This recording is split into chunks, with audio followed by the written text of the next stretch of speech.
estuvimos viendo un evento de 2 de Samuel capítulo 24 en que hablamos acerca del evento en que decidió enumerar su militar y cómo eso llegó a ser punto de maldición para todo Israel, y vimos las razones por qué. Hace unos meses leí todo Samuel, primero y segundo. No, no es cierto, era nada más segundo de Samuel. Y cuando lo estaba leyendo, anoté cosas que nunca había visto antes. Eso es lo que me gusta de la palabra de Dios. Después de tantos años de leer y estudiar, todavía sigo viendo cosas de un perspectivo completamente diferente. Es como si la palabra fuera embarazada. Y cada vez que pasas por un verso, hay algo ahí nuevo que nace en ese momento, aunque quizás recibiste algo del mismo verso 6 meses antes, 3 años antes, siempre hay más. Y me emociona mucho eso. Por eso les digo que aunque estás en una prédica y te dicen, abren sus Biblias a Juan 3:16, no dices, eso ya me lo sé. Ábrelo. Dale oportunidad al Espíritu de Dios hablarte algo nuevo que nunca has visto antes, porque te va a servir. Y así es la palabra de Dios.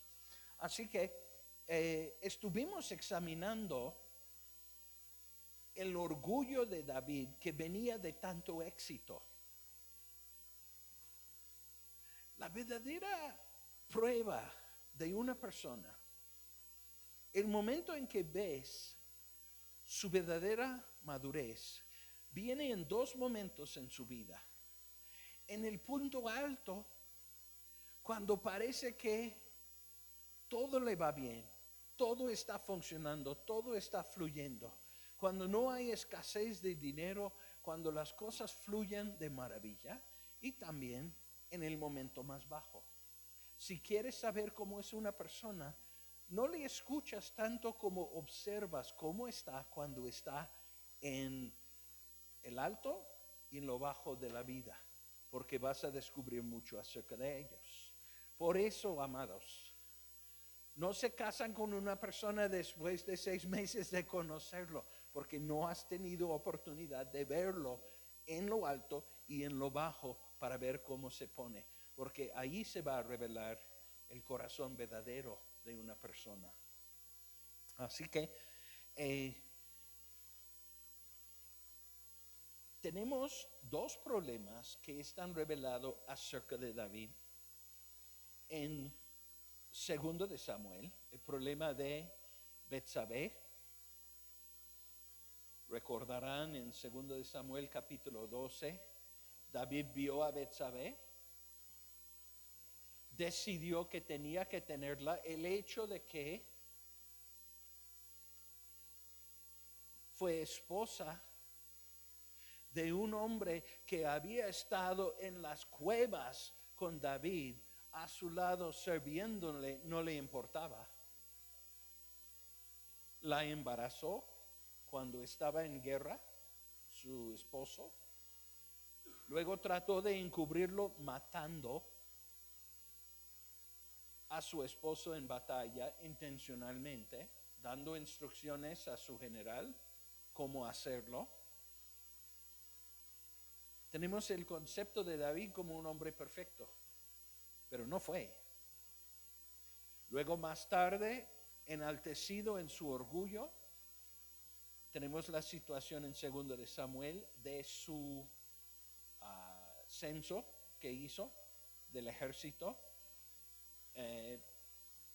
que vino directamente de tanto éxito en su vida. Pero eso eran problemas enfocados en su corazón. Pero hay algo interesante en 2 de Samuel, entre capítulo 13 y 18, que habla de problemas en la familia de David. Este hombre fue un magnífico rey, pero no fue tanto o tan magnífico con sus propios hijos. Ahí fallaba mucho. y vamos a examinarlo el día de hoy. ¿Por qué? Porque a veces tenemos un concepto de nuestros héroes bíblicos como si fueran hombres y mujeres perfectos. Y llegamos a la conclusión que yo nunca puedo alcanzar ni esperar a alcanzar las victorias y las cosas que ellos hicieron porque eran ellos perfectos. Y no es cierto. Porque el día de hoy estamos examinando la vida de David rey, papá, adúltero, asesino. ¡Ah! Sí, pero fue negligente en otras áreas. Y dice en 1 Corintios 11 que todas las cosas que acontecieron, en verso 10, a los del Antiguo Testamento, ocurrieron como ejemplo para nosotros. Así que no estamos aquí nada más para criticar cómo era David como papá.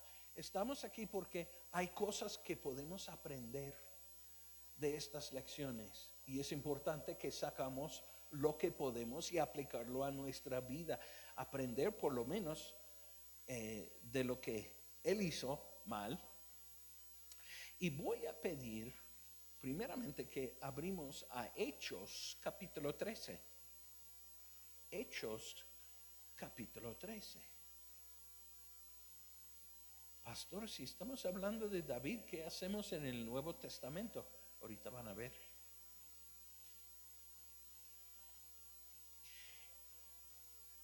En Hechos capítulo 13, el apóstol Pablo está en la sinagoga de Antioquía en Pisidia, que hoy en día se encuentra en Turquía, y está predicando un sabbat en la sinagoga, y dice esto en el verso 21. Está hablando de Israel y dice: luego pidieron rey. Y Dios les dio a Saúl, hijo de Cis, varón de la tribu de Benjamín, por 40 años. Quitado ¿quién? Saúl. Les levantó por rey a David, de quien dio también testimonio diciendo: he hallado a David, hijo de Isaí, varón conforme a mi corazón, quien hará todo lo que yo quiero. Este verso me da mucha esperanza. ¿Por qué? Porque sabiendo tantas debilidades en David y viendo cómo Dios lo usó, me anima a mí que quizá de alguna manera milagrosa puede usarme a mí también, con todas mis fallas. ¿Por qué? Porque en este lugar yo les aconsejo, yo sé, puedo constar, no somos perfectos. Tenemos trasfondos, tenemos problemas, tenemos pecados que nos pegan y parece que no podemos quitar. Pero lo que me da gusto examinando la vida de David es ver que Dios, a pesar de todo lo que hizo, consta acerca de David que es un varón conforme a su corazón. ¡Qué increíble! ¿Qué tenía el corazón de David que Dios lo aprobó a pesar de todas sus fallas? Y una de las cosas era, David era rápido para arrepentirse. Era un hombre transparente, no perfecto, pero transparente. Y todos podemos aprender de eso. Es un hombre que creció a través de los años en su andar con el Señor. Así que empezamos con un poco de esperanza, pero al mismo tiempo recordamos que David no hizo todo bien. Así que vamos a regresarnos a 2 de Samuel, capítulo 13, donde vamos a hablar el día de hoy acerca de David en familia.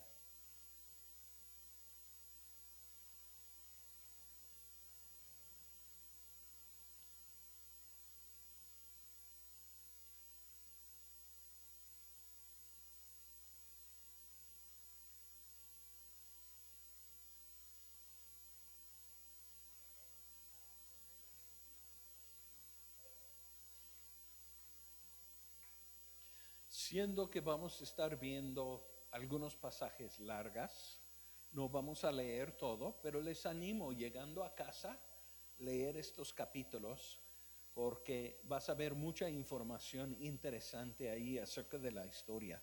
Pero sí vamos a empezar aquí con una situación que yo creo que por no ser atendido a tiempo le causó mucho dolor, mucha tristeza en la vida de David a través de los años.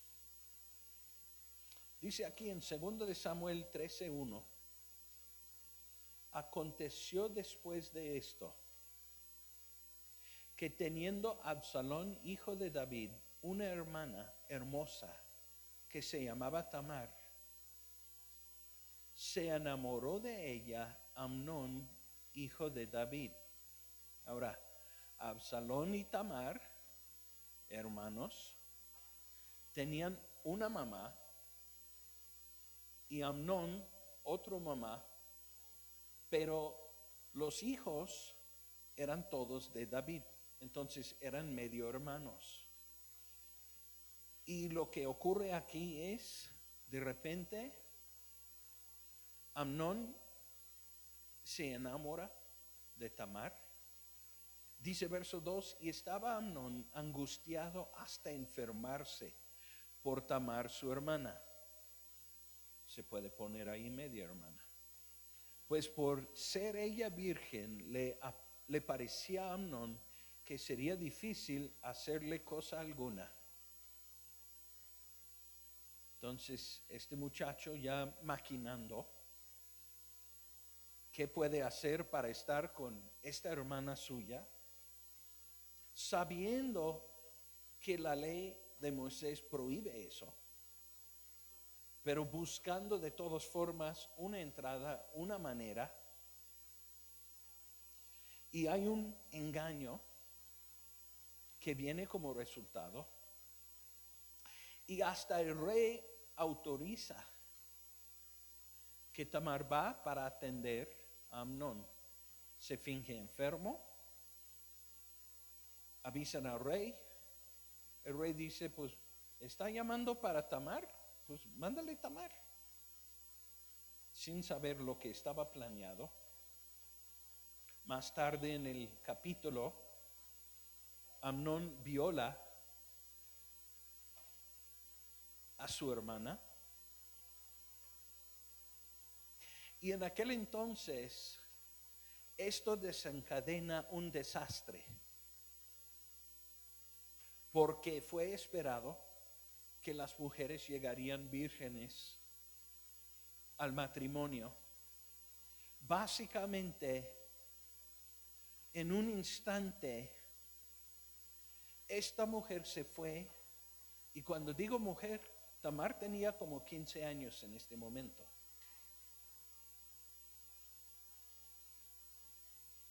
Déjame poner la escena. David, el rey, llevaba tiempo como rey. Él tenía unos 53. Amnón, el hermano mayor que violó, tenía 22. Y como vamos a ver, él fue el primero en línea para ser rey después de David. Que puede explicar por qué a lo mejor se atrevió a hacer lo inconcebible. Su hermano o medio hermano Absalón tenía unos 20 años y como dije Tamar unos 15. Entonces se acuesta con ella, habiendo mandado fuera todos los sirvientes y todo, y luego cuando termina la odia y la echa fuera de su casa. Ha destrozado en unos minutos la vida de Tamar para siempre. Nunca iba a poder casarse. Ella, siendo una hija del rey, tenía varios, solamente sabemos el nombre de Tamar. Siendo hija del rey, a lo mejor hubiera crecido en unos pocos años, 2, 3 años máximo, esposa de un rey aliado con David. Era muy común que se intercambiaron sus hijas para casarse con sus hijos. Tenía un futuro en palacios, un futuro rodeado de su esposo y muchos niños, pero fue acabado en un instante por lo que hizo su hermano. Así que después de esto está echado fuera. Y dice el verso 20, cuando se dio cuenta su hermano Absalón, dice al final del verso 20, y se quedó Tamar desconsolada en la casa de Absalón su hermano.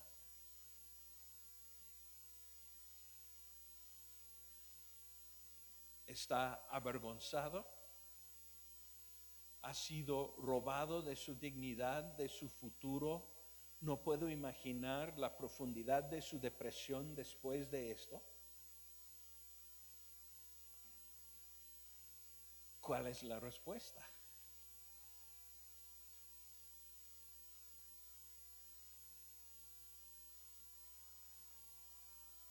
Dice verso 21, y luego que el rey David oyó todo esto, se enojó mucho. Pero ¿saben una cosa, amados? No es necesario, no, más bien, no importa tanto que David se enojó. Esto requería de una respuesta. Parece, por lo que dice la escritura, que Tamar pasó el resto de su vida en la casa de su hermano, robado de todo. Y creo que lo peor de todo es que nunca encontramos un momento en que el rey la recibe. Está echado en una esquina, no pasó nada. ¿Por qué? Porque el rey dijo, si yo reconozco lo que pasó, tengo que enfrentar a mi hijo, mi heredero. Y no quiero hacer eso. David era muy rápido para responder cuando Israel fue atacado. Fue muy rápido para responder cuando el profeta dijo, Dios dice esto, y lo hacía a la pie de la letra. Pero David con su familia como que se quedó, es que no sé qué hacer.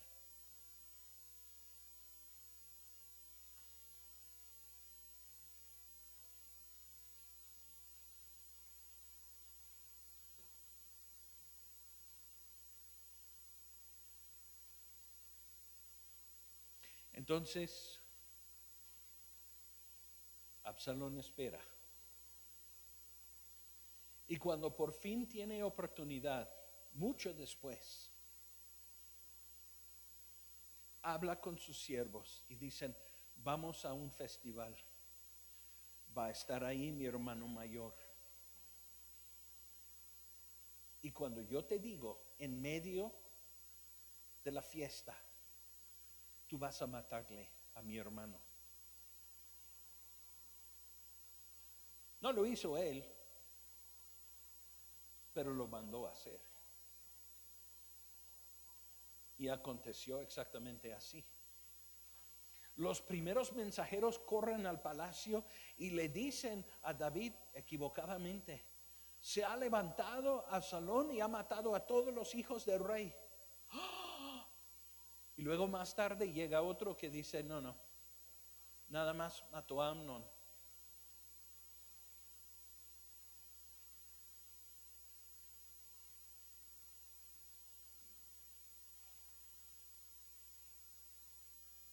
Dice al final de capítulo 13, verso 32: porque por mandato de Absalón esto ha sido determinado desde el día en que Amnón forzó a Tamar, su hermana. Tenía oportunidad David de poner en orden las cosas, pero cada día que esperaba, cada día que pospuso hacer lo que sabía que tenía que hacer, creció la amargura en el corazón de Absalón, hasta que un día dijo: si mi papá no va a hacer nada, yo sí voy a hacer algo. Y Absalón se huyó de ahí, se fue a la casa de su abuelo materna, a esconderse en otro reino.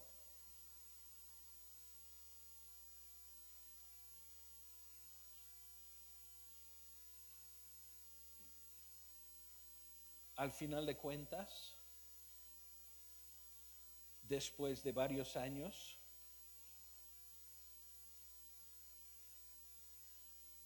está permitido regresar Absalón a la ciudad de Jerusalén, pero el rey había dado el orden: no lo quiero ver.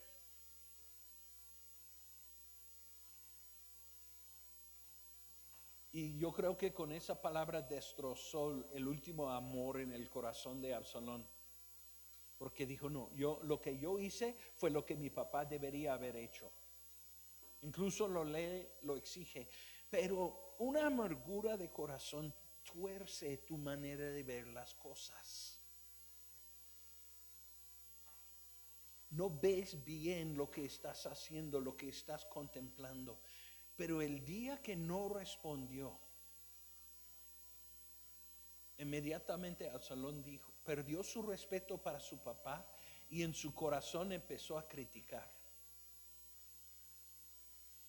Llegamos a capítulo 14.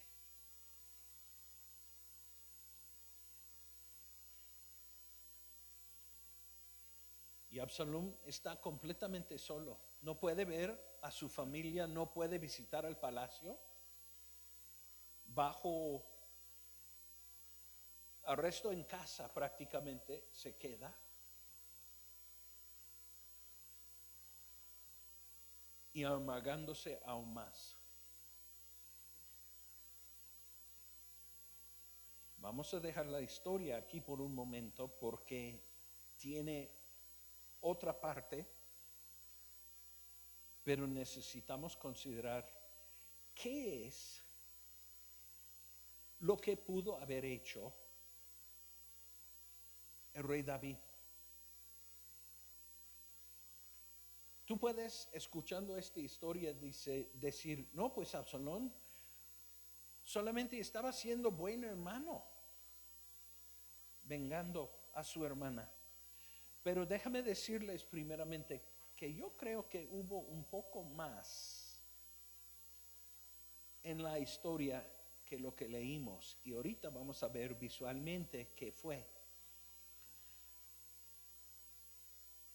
Que amaba a su hermana, no lo dudo. De hecho, más tarde Absalón tiene 3 hijos y una hija y llama a la hija Tamar. Entonces yo no dudo que hubo amor ahí, pero hubo algo que estaba ocurriendo. Voy a pedir si pueden poner esa diapositiva en la pantalla. Estamos viendo aquí la línea de sucesión davídica. Y vemos primeramente a Amnón, primero para recibir el trono.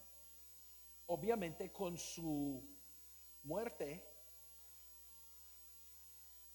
pues queda rayada. Luego tenemos Keleab.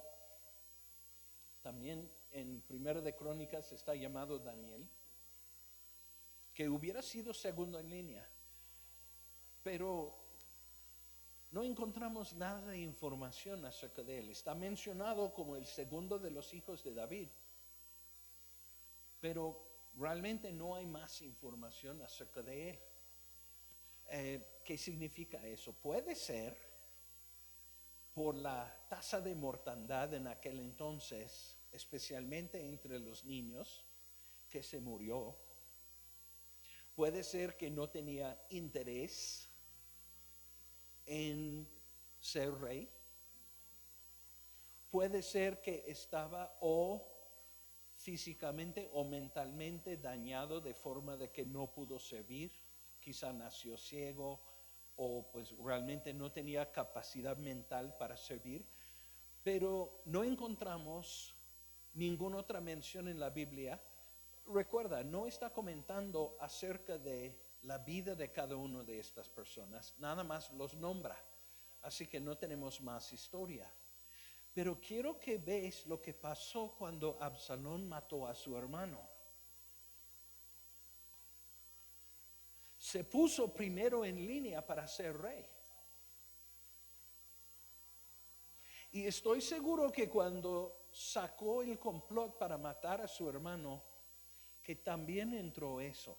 Yo no dudo que amaba a Tamar, pero no le marcas en tu mente como una persona muy noble que estaba defendiendo a su hermana cuando su papá rehusó hacerlo. Y vamos a mantener esto en la pantalla durante la prédica porque vamos a hacer varias referencias. Así que con la muerte de Amnón, parece que Absalón se posicionó para ser el siguiente rey. Qué conveniente. Dos pájaros.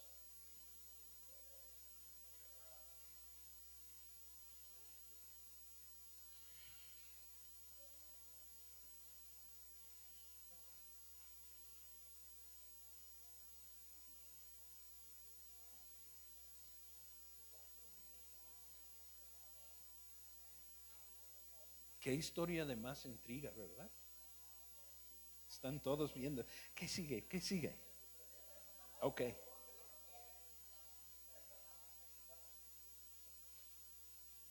Ahora, vamos a regresar a qué debería haber hecho David en esta situación. Sabemos lo que no hizo. Básicamente no hizo nada. Y hay varias situaciones en la Biblia que vemos a David tratando con su familia y realmente está sin involucrarse. Padre ausente. Cuando necesitaba, cuando el momento urgía una respuesta, no lo dio. ¿Qué debería haber hecho? Pues necesitaba enfrentar y corregir a Amnón. ¿Pero de qué manera?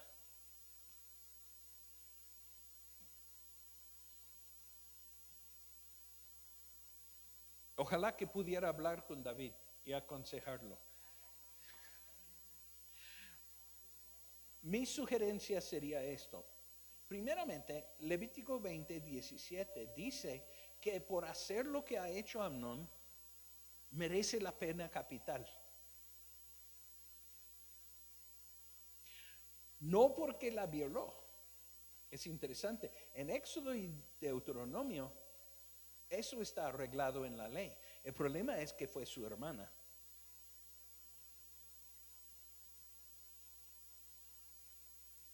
Porque fue posible, por ejemplo, pagar nada más 50 piezas de plata al papá. Se hace tu esposa para siempre, nunca la puedes divorciar, pero eso es una provisión de la ley. El problema es que fue su hermana y la ley vamos a verlo. En Levítico 20:17.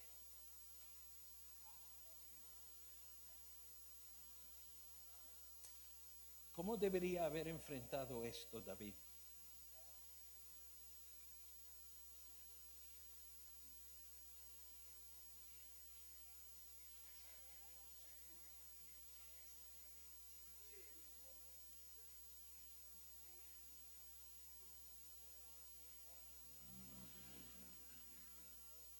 Dice aquí Levítico 20:17. Si alguno tomare a su hermana, hija de su padre o hija de su madre, Tamar era hijo de su padre, y viere su desnudez, o sea, que tuviera relaciones con ella, y ella con él, es cosa execrable, serio. Por tanto, serán muertos a ojos de los hijos de su pueblo. Descubrió la desnudez, o sea, tuvo relaciones con su hermana, su pecado llevará hasta donde va. O sea, lo que pide la ley en un caso así, no dice con excepción de hijos de rey, ¿verdad? Entonces, ¿qué exige la ley? La muerte de él públicamente. Así que, ¿qué opciones tenía David? ¿Pueden bajar el volumen, por favor? Está muy alto. Ok. ¿Qué opciones tenía? Si yo pudiera aconsejar a David, le diría esto. Primeramente, esto necesita estar expuesto públicamente. Obviamente, cosa de mucha vergüenza para su papá, pero fue necesario. Número 2, quitarle a Amnón de la línea de sucesión. No vas a ser rey.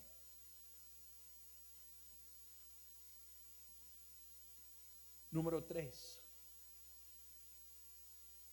echarle fuera para siempre del reino.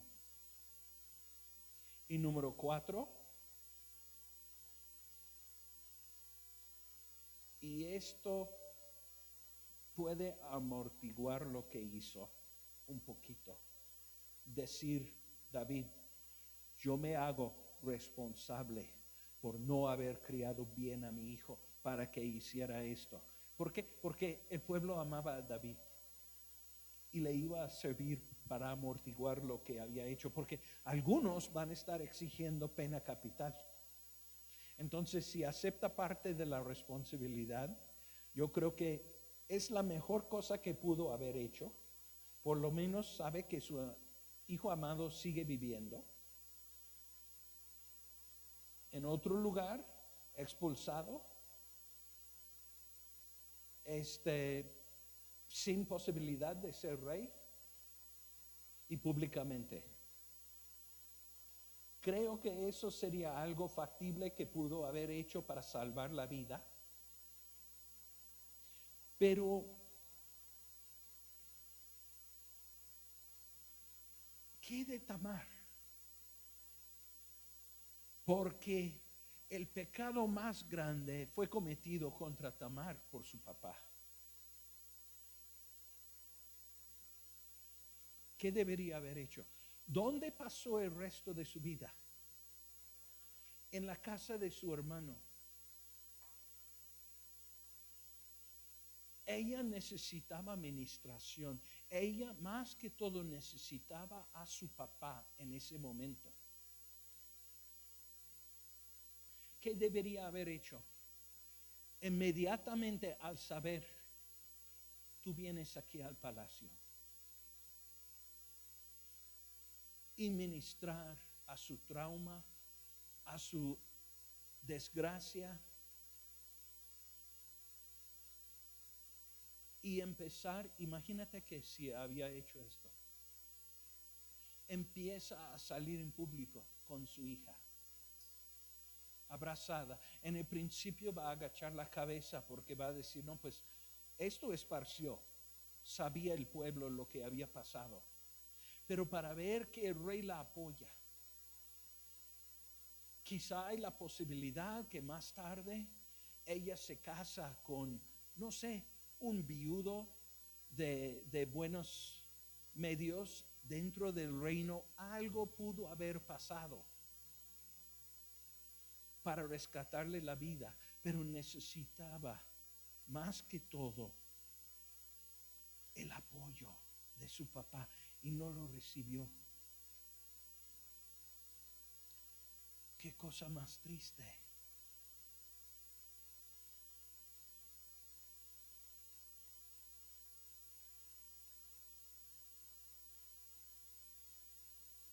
La invita a su propia casa, la apoya, la protege, la defiende,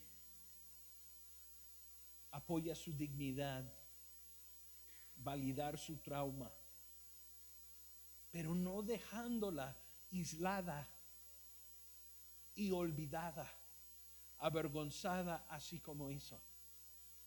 Entonces, hizo mal con Amnón en no responder inmediatamente.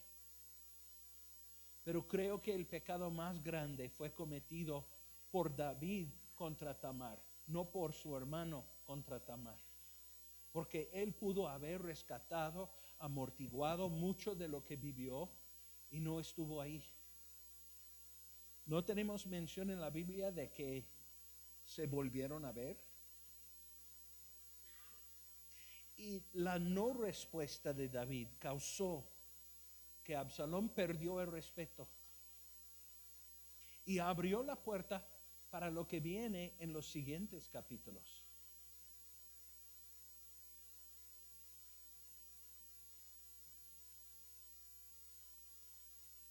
En 2 de Samuel 14,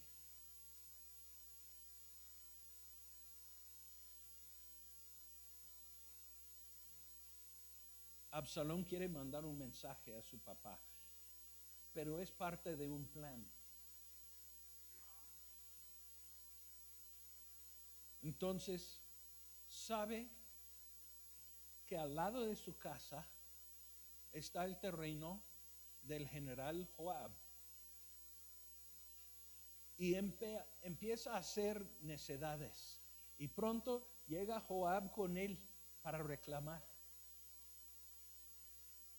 Y él dice, ¿qué propósito tiene que estoy aquí en Jerusalén, que no puedo ver a mi papá?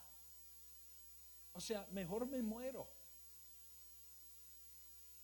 Pues Joab toma la carnada, el cebo, y se va con el rey. Con el resultado de que en el mero final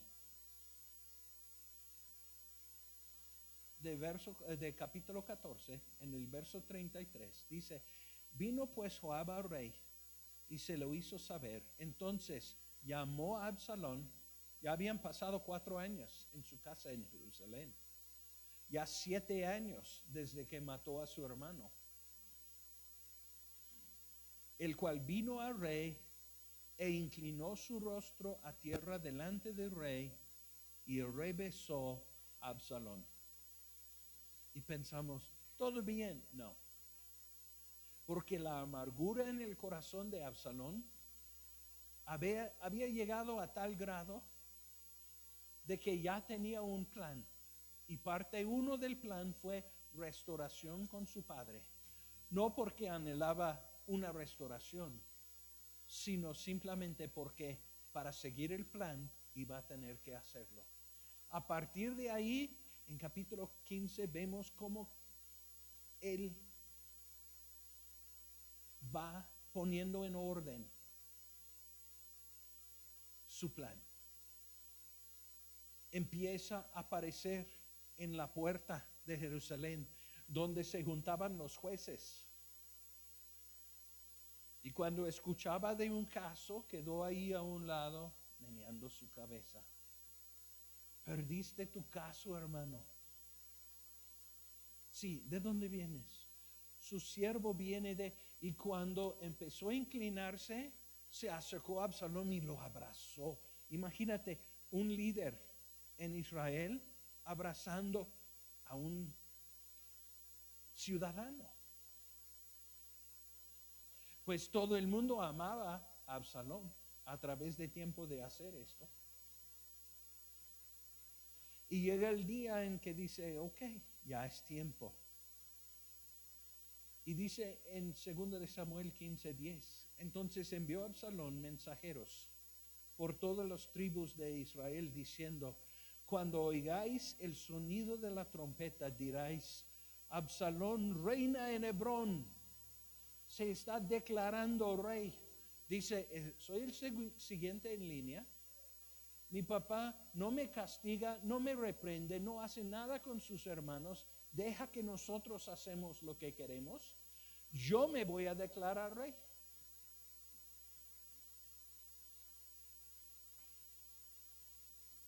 Y empezó un golpe de estado con el plan literal de matar a su papá y hacerse rey. ¿De dónde vino tanto odio? De la amargura de su corazón con que no se trató. Amados, cuidado. Quizá tú crees que nadie ve la amargura en tu corazón que has guardado. El enojo, un día si tengo oportunidad, yo voy a... Pero Dios lo ve. Y esa misma oscuridad que traes en tu corazón está afectando a otros alrededor de ti. No te equivocas. Mejor llevar eso delante del Señor y derramarlo ahí y dejar que te limpie, dejar que te sane, dejar que simplemente le perdones a la persona que llegara al punto donde llegó Absalón. En el principio estaba ganando Absalón y su gente. Incluso el rey David huyó de Jerusalén para esconderse. Tomando Jerusalén, Absalón inmediatamente puso una carpa encima del palacio donde toda la ciudad pudo ver. Llamó traer a las esposas y concubinas de David y delante de todo Jerusalén se durmió con ellas para decir, ¿no crees que un día mi papá y yo nos vamos a reconciliar para que temas unirte conmigo? Yo voy a hacer algo tan imperdonable delante de todo Israel que la gente se van a animar a seguirme. Imagínate, estás pensando, voy con Absalón. Parece que lo de David ya pasó. Puedo tener un puesto, puedo tener un trabajo, a ver qué hago. Pero dicen, ay, pero si se reconcilian y perdona a su hijo y mata a todos los seguidores. No sé, el momento que Absalón hizo lo que hizo con las concubinas y esposas, no todas, pero algunos de su papá, por lo menos tenían la certeza, nunca se van a reconciliar. Podemos elegir Absalón. Entonces, hay batallas, Israel, cada persona eligiendo su lado, con quién va. Y en medio de una guerra civil corta, pero sangrienta,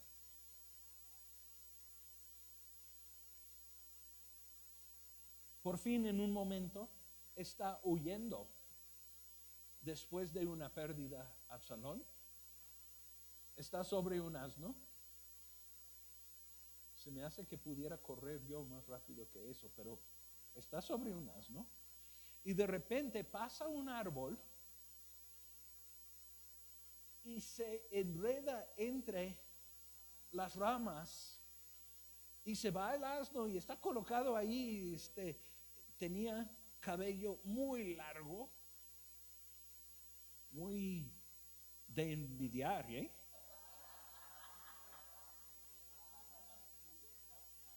No te ríes mucho, Víctor.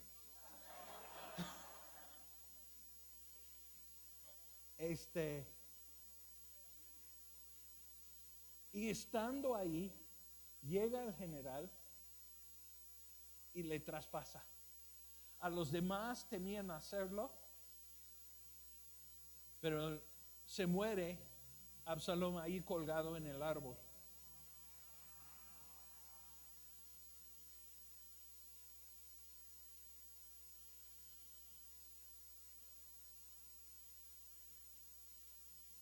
Es triste la historia. Obviamente, avanza la lista. ¿Quién sigue? Adonías. En los primeros 2 capítulos de Primero de Reyes, leemos acerca de Adonías. Tomó el plan de Absalón y decidió también hacer algo similar. ¿Ves cómo un evento desencadenó una crisis familiar? Una maldición. No vamos a meternos en toda la historia. Al final de cuentas, dice la Escritura que nunca reprendió David a Adonías por cosas que estaba haciendo.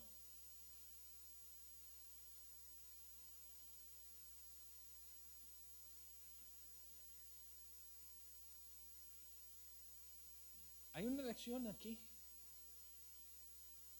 Tenemos responsabilidad delante de Dios para el comportamiento de nuestros hijos. Y esa responsabilidad realmente es de por vida. Obviamente, llegan a ciertas edades y toman decisiones por sí mismos. Y si toman decisiones equivocadas, ya es una responsabilidad compartida. Pero aún así, hay una parte de esa responsabilidad sobre nosotros los hijos. Nunca dejas. Estoy viendo a Olga, o más bien Olguita y Usmar. Aún así tienes responsabilidad para con él. Tienes una habilidad como mamá muy singular. Tus oraciones tienen más resultado en su vida que cualquier otro ser humano. Puede orar toda la congregación para Usmar y puedes orar tú, y tu oración por él va a tener más poder que lo de nosotros, por ese vínculo. Así que nunca sueltas a tus hijos. Si dices, yo ni siquiera conocí a Cristo cuando mis hijos estaban en mi casa, no importa. Ora ahora, porque sí puedes cambiar situaciones. David tenía responsabilidad para con su familia, no lo cumplió. Parece que eran los más chiqueados, hicieron lo que les dio la gana. Eso no sirve. Amado, déjame decir esto con todo el amor que puedo, pero déjame decir esto en voz alta. ¿Ok? Dios no te ha puesto en la vida de tus hijos para que tú seas sus amigos.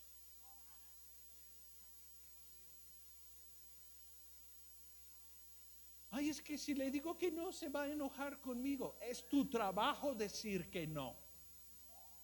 Ay, pero luego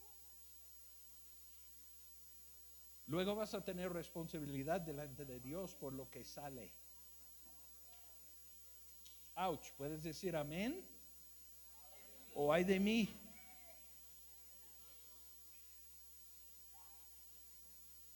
Es increíble las cosas que hacemos. Lo estaba contemplando el día de hoy.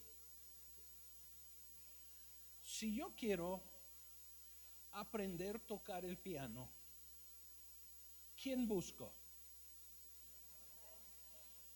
A un maestro de piano, ¿verdad? No voy a buscar un saxofonista, ni un excelente chef. Voy a buscar a alguien que toque el piano y bien, ¿verdad? Si quiero aprender a cocinar mejor, voy a buscar un maestro de cocina, un buen chef, alguien para enseñarme qué hacer. Hay un problema que está pasando en este momento en México, porque el enemigo ha tomado hacha contra la familia. Está destrozada. Pero el problema, y alguien necesita escuchar esto. Tú eres madre soltera y todos tus consejos vienen de madres solteras acerca de cómo criar a tus hijos, acerca de cómo encontrar un esposo.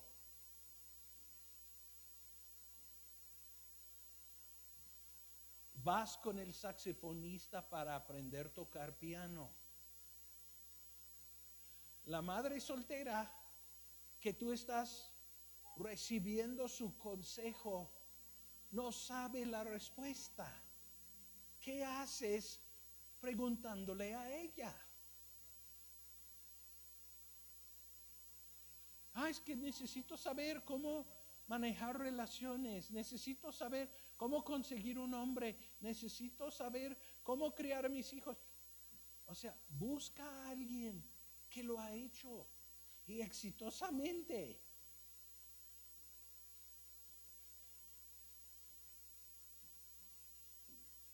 El problema que sufrimos ahora en México es, somos demasiados varones criados por madres solteras. Déjame decir esto. No están capacitados a criar a un hijo varón.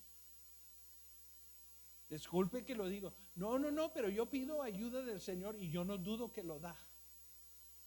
Pero el crisis que estamos sufriendo estamos creando una generación de varones beta, porque no saben cómo ser hombres, porque nadie los ha enseñado. Disculpe que llamo las cosas como son, pero no saben. Porque un mamá soltera va a criar a su hijo y va a decir, y siempre tienes que ser simpático, y siempre que tienes que llegar con regalos. Todo lo que ella quiere lo va a poner en él.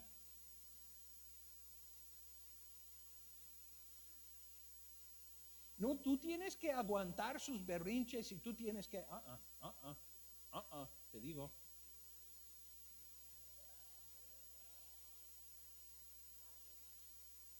El otro día estaba con uno de los jóvenes.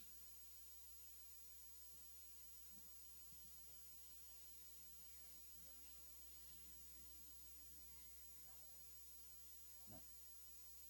Firme, viéndome en los ojos. Firme, más firme. Eso es como saludas. Viendo en los ojos y tomando la mano así. Si no te han enseñado, te estoy enseñando ahora. ¿Por qué? Porque son cosas que necesitamos saber. ¿Quién te enseña?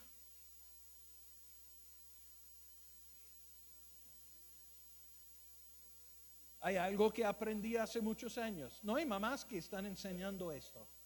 Hombres, si quieres saber acerca de otro hombre, es la única cosa que veo, sus zapatos. No que son de moda. No estoy criticando, tiene sus zapatos. ¿Qué estoy diciendo? No estoy viendo si son de moda o si me gustan ni nada. Estoy viendo si están limpios.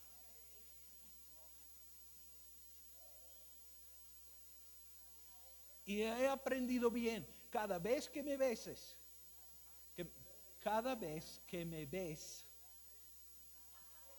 mira mis zapatos.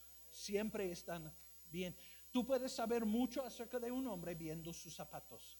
Puedes saber cómo se opina de sí mismo.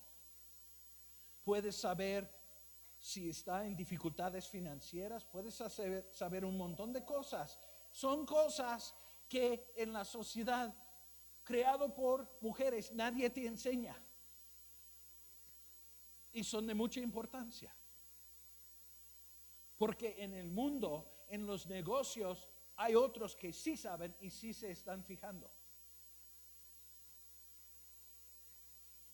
Y lo que faltamos es buen consejo para las mujeres solteras y madres solteras. ¿Sabes qué? Te voy a decir nada más porque lo estoy diciendo. Hay mujeres solteras que te van a dar a propósito mal consejo para que tú te quedas como ellas.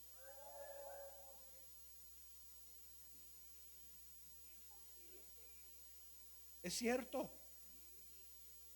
Es cierto.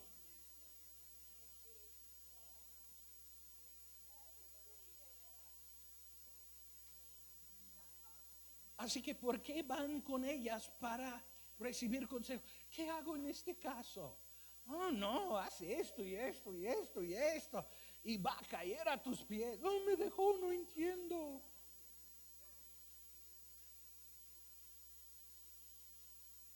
Fuiste con el chef para aprender el piano. Yo sé que esto duele, pero lo que nos duele nos ayuda. Dice en Proverbios que fiel es el que ama. Fiel son las heridas de el que llama. Voy a empezar de nuevo. ¿Pueden cortar eso de la grabación? Dice en Proverbios que fieles son las heridas de el que ama. O sea, te duele mucho, pero el que realmente te ama, el que no te ama, dice, no, te ves perfecta, sin falla, eres un 10, un 11. Fíjate. Pero el que realmente te ama, dice, oye, cada vez que te veo eres muy gruñona. Oh, ¿sabes qué? Eso dolió, pero te ayudó más que 20 personas diciendo el otro.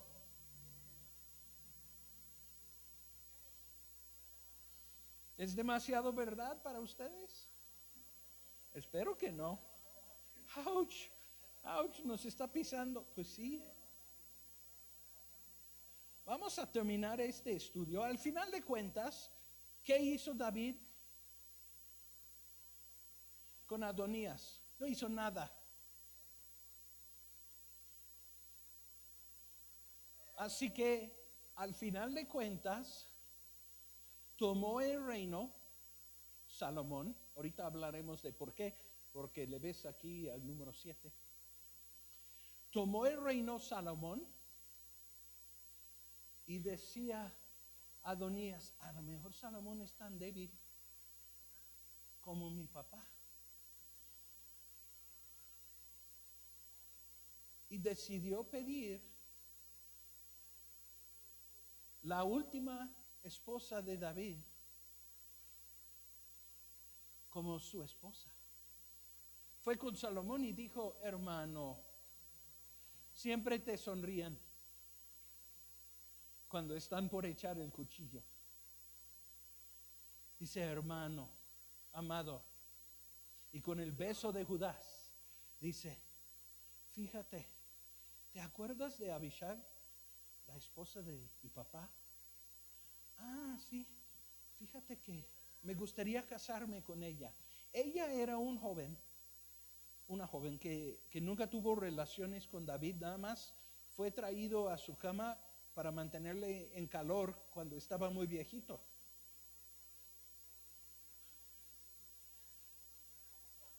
Así son las cosas, disculpe. Yo no escribí la historia. Entonces va con su hermano y pide a Abisag como esposa. Dice, fíjate, es virgen, pero más importante, era de mi papá.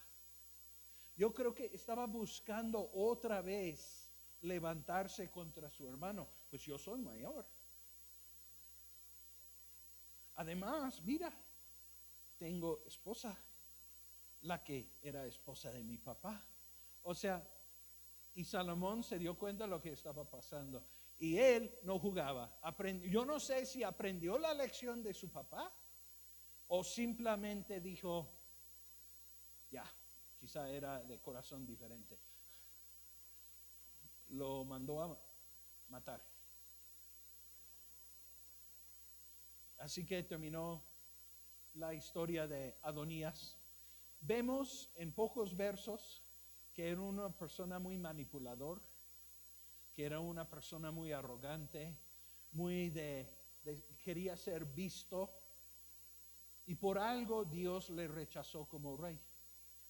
Cefatías y Etream, no sabemos nada de ellos. Puede ser la misma historia de Gilead, o con problemas físicos o mentales, que no quiso el reino o que se murió temprano. Y así llegamos a Salomón, quien Dios había ya de antemano prometido que él iba a construir el templo, que él iba a servir en el lugar de su papá y todo lo demás. Pero quiero terminar con un verso en el libro de Tito. En el librito chiquito de Tito.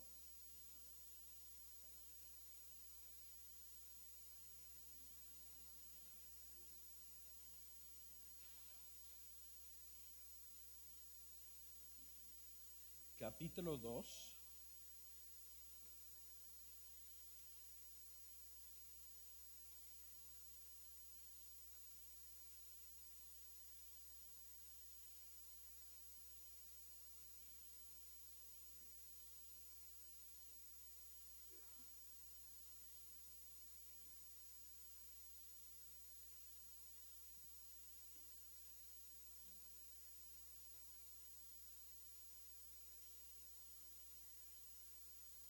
El mundo te dice cómo atrapas su nombre. No, pues le invitas a tu cama y así le vas a atrapar.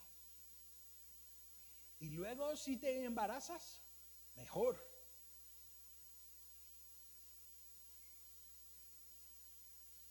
No. Pero eso es lo que el mundo dice, ¿no? ¿Estoy equivocado? ¿No han escuchado eso nunca?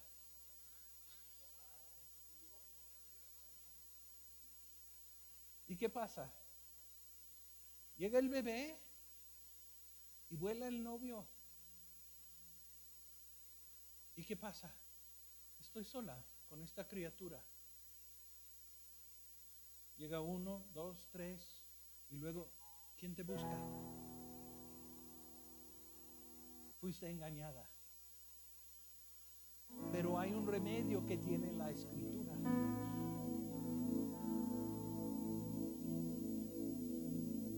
Yo no digo que las madres solteras son sin esperanza, pero sí disminuyen las posibilidades.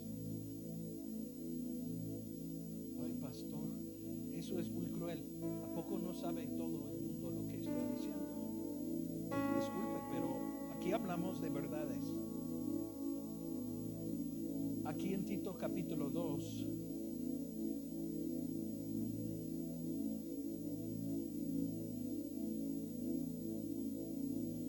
vamos a empezar en verso 1. Pablo escribiendo a Tito.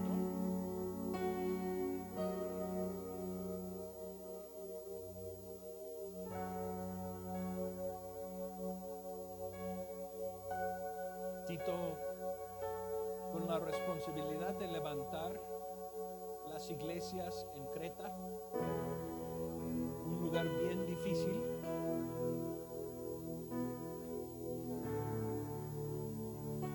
Imagínate levantar una iglesia en Tepito. En Tito 1:5 dice: por esta causa te dejé en Creta. Pero en el griego dice: por esta causa te abandoné en Creta. Más tarde dice: todos de Creta son mentirosos. Fue difícil.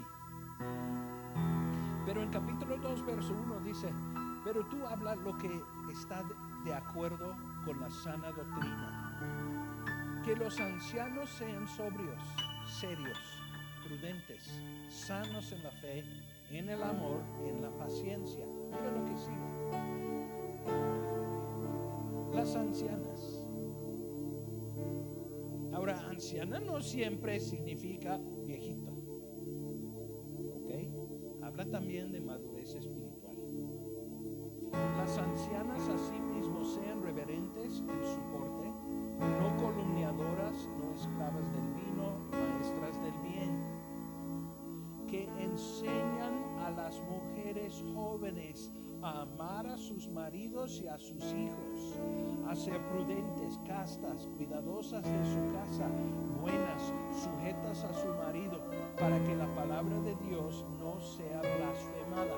El plan bíblico es que si tú quieres ser buena esposa, que buscas a alguien que está exitosa en eso, en la iglesia, y madura en la fe, y que vas con ella con tus preguntas y dices, oye, tengo este problema, ¿cómo lo resuelvo? Aprovechando de la sabiduría, vete con el experto en el piano si quieres aprender a tocar. Cuando dices, es que, ¿cómo voy a encontrar un buen hombre? Ve con ellos, ellas, y escúchalas. No dices, pues voy a preguntar a 10 amigas y también voy a preguntar a alguien de madurez en la iglesia a ver qué dicen.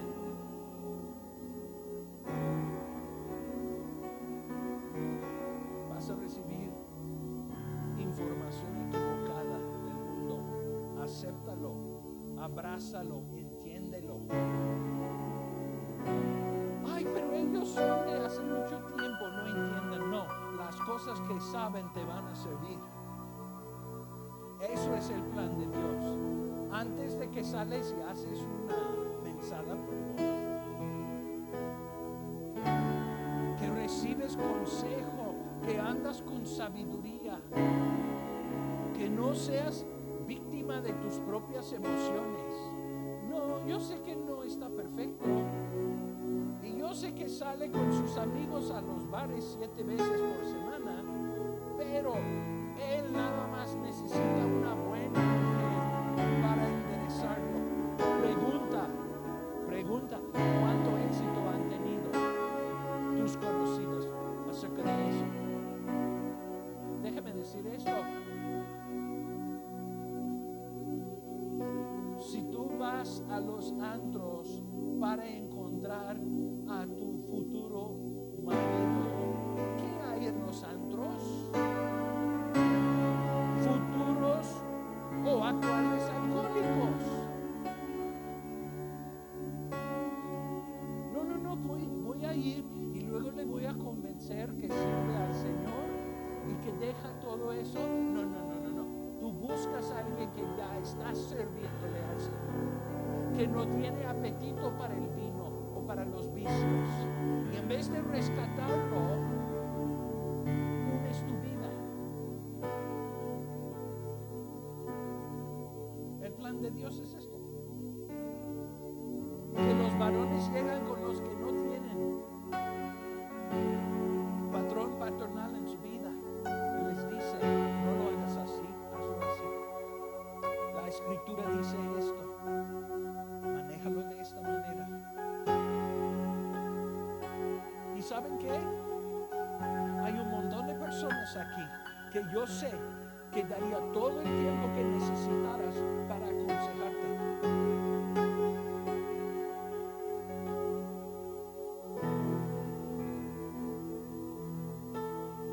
Buscan a Ana Rosa, buscan a Mariana. Varones, estoy aquí para ustedes. Los martes aconsejamos a las personas y como 1/3 del tiempo no hay gente. Hay oportunidad, hay tiempo, hay disposición. Están tomando decisiones equivocadas basadas en el mundo porque nunca han escuchado otra cosa. Vamos a ponernos de pie.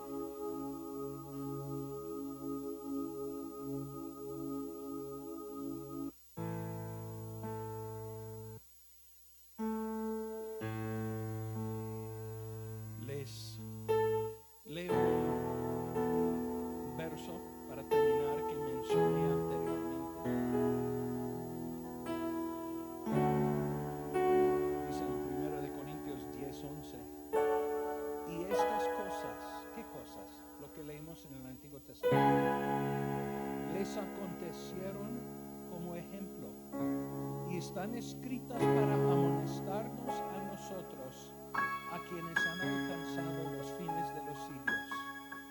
La historia de David está ahí para que aprendamos.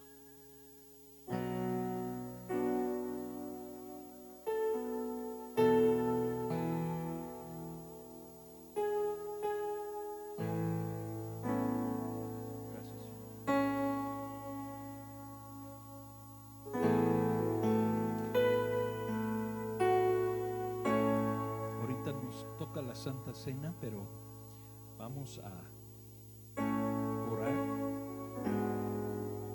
terminando este mensaje, porque algunos de ustedes necesitaban escuchar lo que dije el día de hoy. Pastor, ¿qué hago con estos mensajes? Porque vienen uno tras otro, semana tras semana. ¿Les digo cómo manejarlo? Busca una cosa que te habló el Espíritu Santo el día de hoy y hazlo proyecto de oración durante toda la semana. No puedes recordar todo lo que dije. A veces después de 5 días estoy diciendo, ¿qué prediqué la semana pasada? Entiendo cómo pasa eso, pero busca una verdad que Dios te mostró y actúa sobre ello. Aunque recuerdas para 2 o 3 días hacerlo, eso es como cambiamos nuestra vida. Ok, ya he hablado suficiente. Padre, gracias por tu bondad y tu misericordia que son para siempre. Señor, gracias por advertirnos.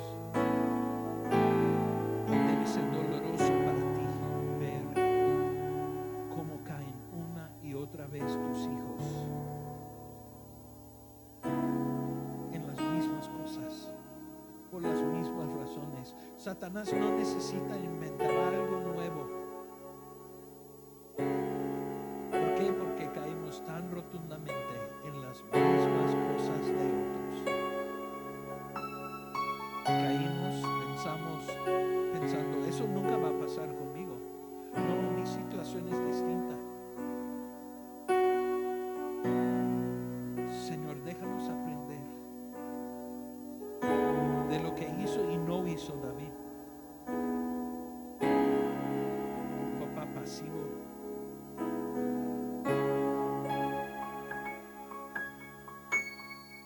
ausente, que no hacía lo indicado con sus hijos en un momento de crisis. Y Padre, perdónanos por los muchos errores que nosotros hemos cometido. Señor, mi propósito en compartir esto no es para que no hacen errores, pero para que puedan evitar 1 o 2 cosas. Gracias, Señor, por hablar el día de hoy por tu Espíritu Santo en cada corazón.